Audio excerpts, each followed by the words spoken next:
Good morning, good afternoon, good evening, depending on where you are. My name is Fernando Gont. I'm Director of Information Security at Juno, and I will be doing a presentation on operational implications of IPv6 packets with extension headers.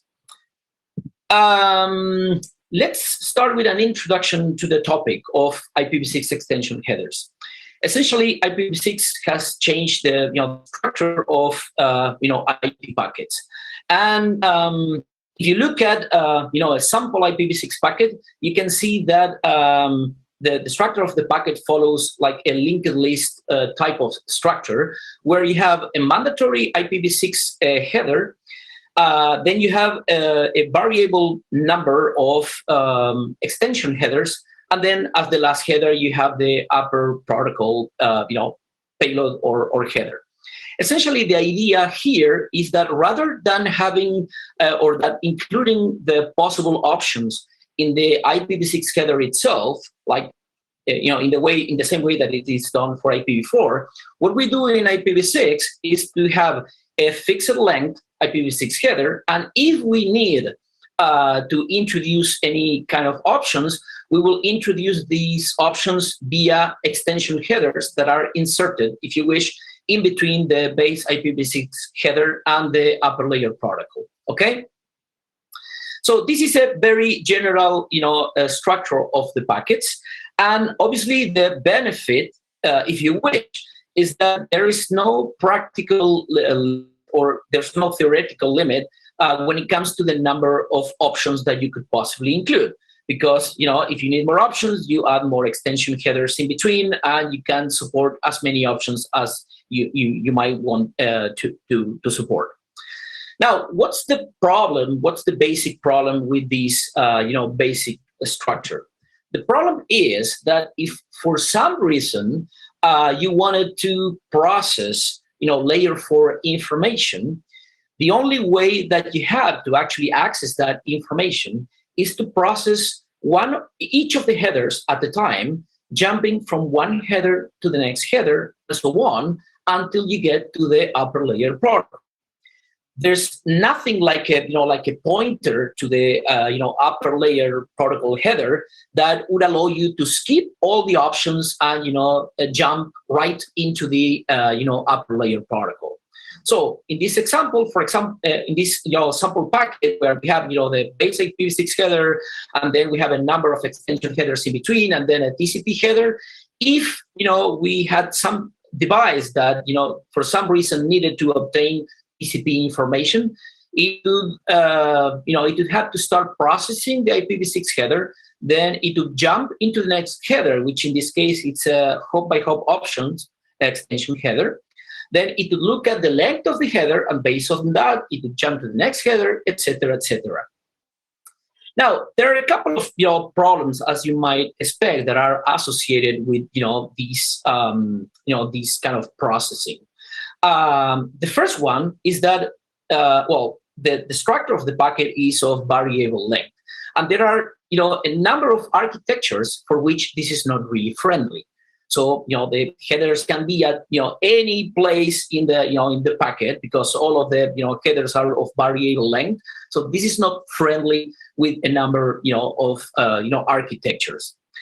On the other hand, hardware architectures, of course, I'm referring to. On the other hand, if the packets were being processed by a general purpose CPU, if you wish, then that of having to jump from one header to another, it's something that is going to have an impact, for example, on the CPU consumption. Okay, so that's one part of the problem. What is the other part of the problem? When you look at architectures that, for example, implement the packet processing, in hardware, what they typically do is that they copy, a part of the packet, from the very beginning, and a part of that packet into a fast memory, such that they can essentially implement any kind of operations that they might need to operate using that fast memory. Okay, the idea is that you want to copy a piece of the packet that contains all the necessary information, but no more than that, because obviously, that would require, like larger memories, and that would increase the cost. So obviously there is an implicit trade-off on how many bytes you are going to copy into that kind of fast memory. And if you look at let's say real router implementations, you can find values such as, for example, 64, 128 bytes, 256 bytes, meaning that for all of these devices, they somehow imply that all the information that you might need to process a packet, that means the whole IPv6 header chain, needs to be or is going to be within those first 64 bytes, 128 bytes, or 256 bytes, if you wish, okay? Now, what happens if that information is not there? Well, you cannot do the fast processing of the packets that you would otherwise do, and you might need to make a decision in that case regarding what to do with the packet. Now, related issue with this topic of processing packets is that many people, when you describe all the work that a device needs to do to spot the layer 4 information, normally many people will come back to you and say, well, but if it's, for example, a network device, why does the device even need to access layer 4 information? At the end of the day, aren't those just layer 3 devices that should be able to process a packet with forward the packet just by looking at the, say, IP addresses? Well, yeah, in theory, in some cases they might be right, but in practice, when you look at real deployments, there are a number of reasons for which a device, let's call them middle boxes, just so that we don't need to focus on a router, a firewall, an IDS, or any kind of specific device. There are a number of reasons for which these devices might need to look into layer 4 information. And let's briefly describe some of these reasons. First one is to enforce infrastructure ACLs, okay? So you might have your network infrastructure and you want to essentially implement ACLs to protect your own infrastructure. That means that you might allow traffic to some of your devices for specific protocols, but not for others. And obviously, the only way in which you can, tell, which protocol you allow and which protocol you don't is by looking at the layer 4 information. Typically, the well-known port of the service that you want to allow or filter. So that's one of the reasons. Another of the reasons is for DDoS management and customer requests for filtering.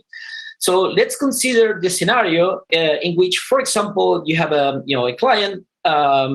And let's say your client has a port that is open that for some reason they are unable to filter, or they think that they are unable to filter. So they require you as an operator to essentially filter that port for them. So that means that before you actually forward your packets to your client, you need to tell which of the packets you are going to forward or not, based on the service that is being used, based on the destination port, for example, destination TCP port, destination UDP port. That obviously requires processing the entire IPv6 header chain and looking at the layer 4 information. For DDoS management, that's kind of like similar. So you might have traffic, coming from certain addresses, and the DDoS traffic is associated with a specific service, for example.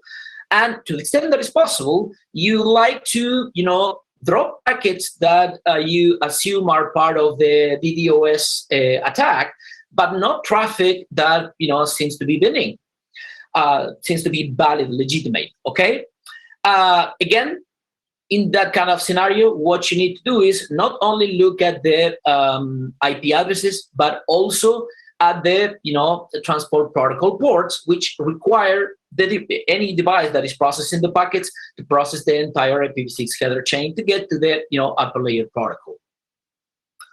Other reasons for which a middle box, a network device, might need to look into layer 4 information.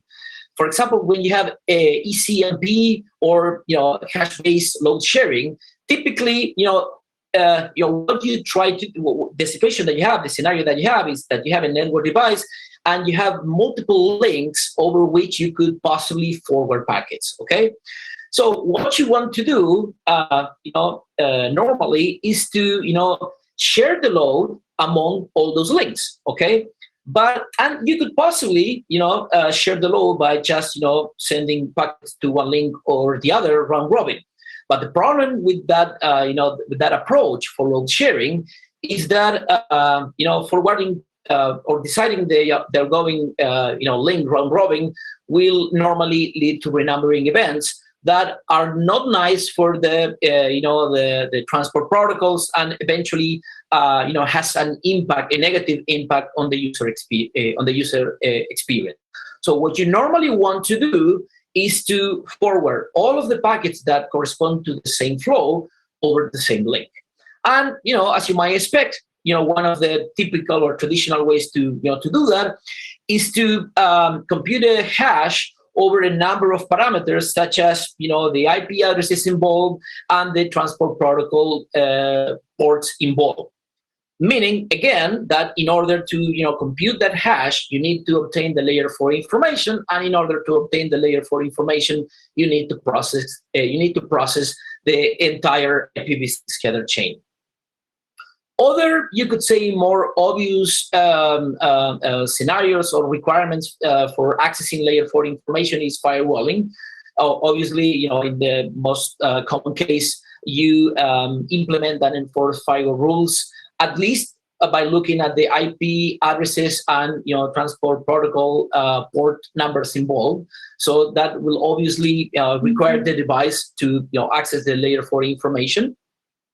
And last but not least, you can also have scenarios where you're using an IDS or an IPS, and these devices obviously typically they look not only at layer 4, but sometimes to the extent that is possible, they even try to look at application layer information.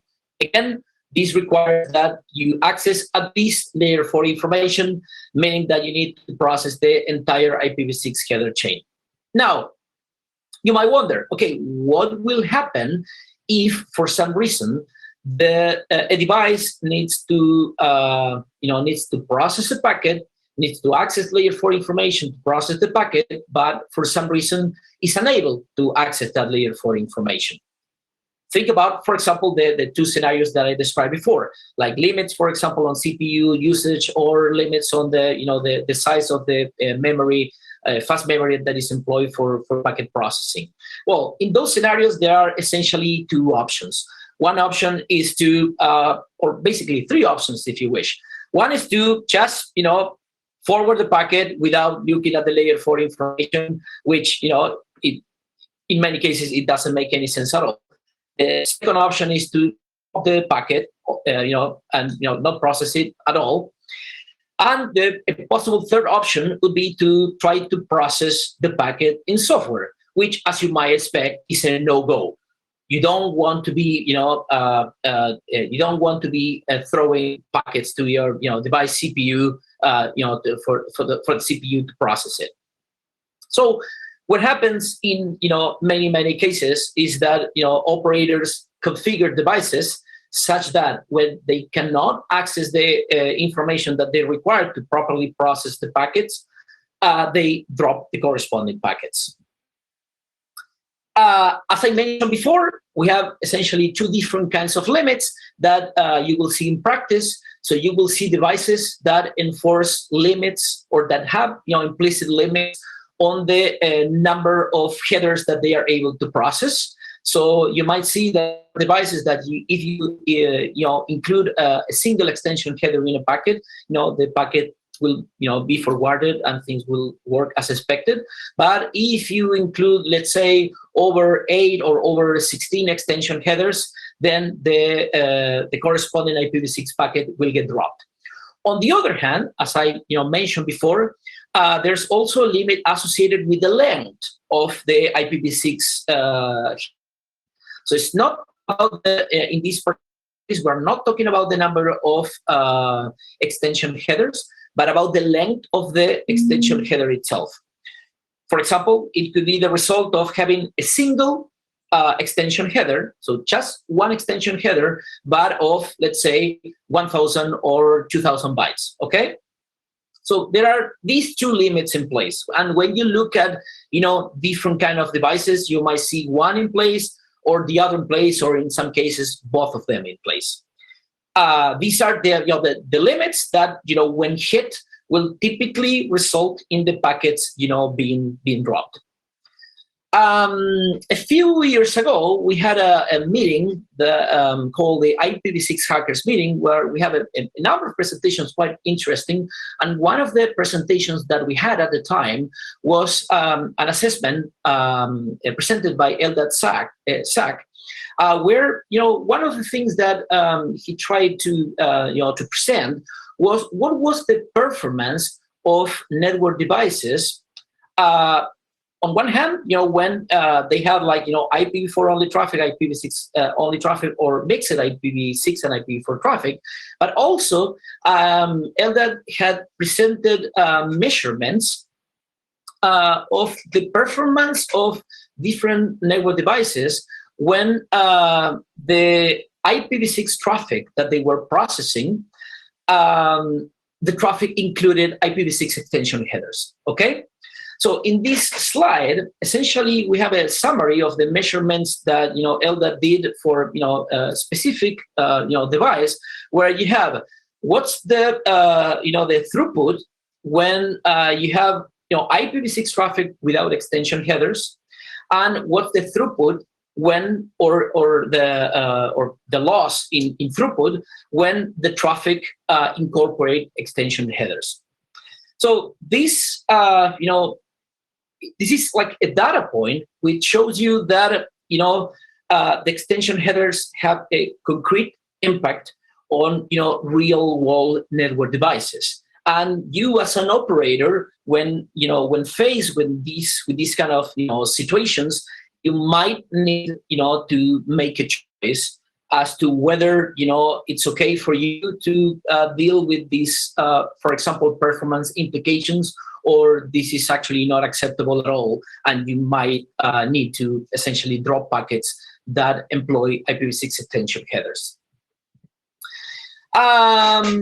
So far what we have seen essentially is the impact that extension headers have on, for the most part, the performance of devices, of network devices, which obviously at times that also has has implications on security, because if the performance is very negatively impacted, that can lead to a denial of service situation. But let's dig a little bit more into the security implications of IPv6 extension headers. And I think that the best and easiest way to provide a summary or a data point is that if you go and look at the vulnerability database and you search for IPv6 extension headers, then you might get all of these advisories. And this is a search that I did few months ago. It's very likely that if you redo this search right now, you will get even more of this. And what I'm trying to summarize here is that for a single year, like in this slide, we have vulnerabilities that were published during 2020. You have multiple vulnerabilities for different kinds of devices from different vendors, where essentially the vulnerability has to do with the devices, with the affected devices not being able to gracefully handle malformed IPv6 packets that include extension headers. To put things in a different way, it's 2021, and we still have a lot of devices that cannot properly process, packets that include IPv6 extension headers. So what does this mean? If you are an operator, so this is a data point that might also influence your decision regarding whether to allow these packets into or through your network or not. And if you don't have a very good use case for extension headers, well, probably by looking at these numbers, it's very likely that your decision might be to just drop packets that contain extension headers. Now, you might wonder, okay, so extension headers, IPv6 extension headers have implications on the performance, the device performance. They may also have implications on security, and these two considerations might might end up causing operators to decide just to drop packets with extension headers in their networks. So how often does this happen? How often, or what's the data, or what are the stats regarding how often operators drop packets with extension headers? So these are measurements that I perform for Alexa's top 1 million domain names, and what I try to do here is to measure for different kinds of endpoints. In some cases they were web servers, in other cases mail servers, in other name servers, and for different types of extension headers. In this case, we have destination options of 8 bytes, hop by hop options of 8 bytes, and a fragment header of, in this case, of about 512 bytes. What's the drop rate? And as you may see from this slide, the drop rate, depending on the type of service and the type of header, is anywhere between 10 and 50%. Okay, this tells you a little bit about how reliable extension headers are nowadays on the deployed IPv6 internet. So your conclusions from what I have described so far might be that, okay, well, there's a little bit of a problem in there. So there's at least awareness to be done, and probably a few other things to be done. And the IETF in the last, let's say, 10 years did a little bit of the required associated work. So what are the things that we have done at the IETF associated with extension headers? The last RFC that we published on the topic has been RFC 1998, which essentially raises awareness about the operational implication of IPv6 extension headers. In other words, this RFC covers the materials that I have covered, throughout this presentation. Then we have RFC 7872, which includes real-world measurements about the extent to which packets with extension headers are dropped in the deployed IPv6 internet. If you look at RFC 8200, which is the last revision of the IPv6 standard, there's a lot of work or changes associated with extension headers. Among other things, this RFC incorporates the contents of many other RFCs, 5722, 7112, and others, which essentially had changed or modified aspects regarding how extension headers are processed. Now, an interesting thing resulting from all this work that was done on extension headers in the last revision of the IPv6 standard is that essentially a number of bugs, several bugs, were introduced in the contents of the fragmentation and reassembly section in 8200. So if you look at RFC 8200, you will find out that there is an errata 5941, which is like a multi-page errata, which essentially replaces the whole contents of fragmentation and reassembly from 8200 because it contains a number of errors. And finally, we have another RFC that was published earlier this year, RFC 8900, which essentially describes many of these things that I have covered throughout this presentation, but focusing on IP fragmentation. The title of that RFC is IP fragmentation considered fragile, and it covers both IPv4 fragmentation and IPv6 fragmentation. And there are issues, obviously, that I'm not going to rehash here about issues associated with fragmentation, why it is harmful or undesirable, if you wish. But when it comes to the IPv6 version of fragmentation, I would say that it's a composed problem. So you have all the problems that you have from IPv4 fragmentation, and on top of that, you have the problems that are associated with extension headers, since that's how fragmentation is implemented in IPv6. So conclusions about the materials that we have covered so far. Essentially, there are a number of challenges associated with IPv6 extension headers, and many of them, if not most or all of them, are associated with the very design and nature of IPv6 extension headers. To put things in a different way, that packet structure of having an arbitrary number of extension headers in between the base IPv6 extension, between the base IPv6 header and the upper layer protocol, it's really not friendly with many of the, for example, router architectures that we use nowadays. So that's a problem. That part of the problem is associated with the IPv6 design itself. Then there are also a number of problems or things associated with specific implementations. Now, that aside, there's a chicken and egg problem associated with IPv6 extension headers.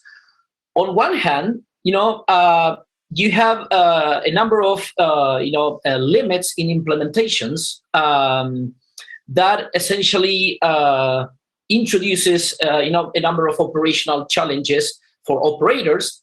And from the point of view of operators, okay, if these packets are causing problems and I don't really have a good use case, then the obvious choice might be to drop those packets, okay?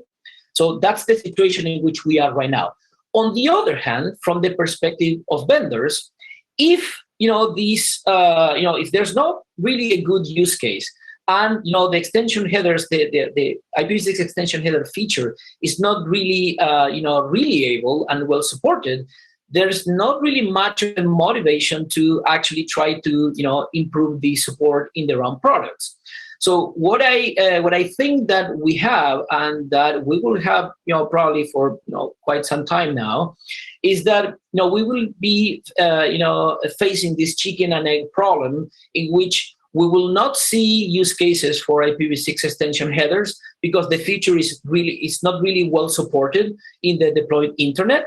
And on the other hand, IPv6 extension headers are not going to become well supported if there's not a use case. Okay, so my take is that the usage of IPv6 extension headers is going to be limited to what is normally referred to as limited domains, meaning you use extension headers within your network, but not on the, let's say, public IPv6 internet. So that's so far for the presentation.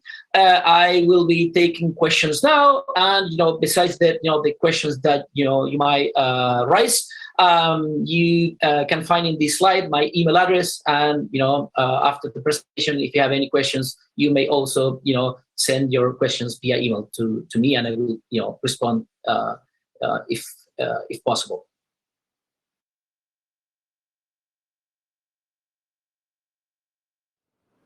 There's Fernando. Hello there. Good to see you. Thank you very much.